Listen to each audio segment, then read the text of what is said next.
এই ছেড়াই, তোমার মাকে আজকে বলিও তো যে আব্দুল রাজ্জাক সাহেব বলেছেন আপনি নাকি একটা শিষ্টাচার জানেন না। আচ্ছা আম্মা, আমরা তো আপনার দুধ খেয়ে লালন পালন হয়েছি, বলেন তো দুটা কথা।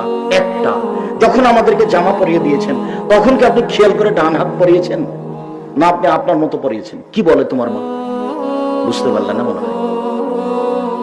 যখন তোমার মা তোমার গায়ে জামাটা দিবে কোন হাত আগে দিবে বলো তো দেখি?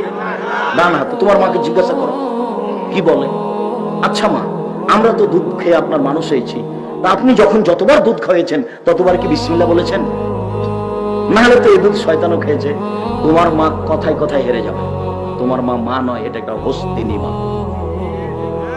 এ সংসার বানাতে আসেনি, এ সংসার ধ্বংস করতে এসেছে। তোমার মাই পরিবারকে কবর দিয়েছে, যে দেখো বুখারীর হাদিস। এক, শিখাবে মা। দুই, শিষ্টাচার শিখাবে মা।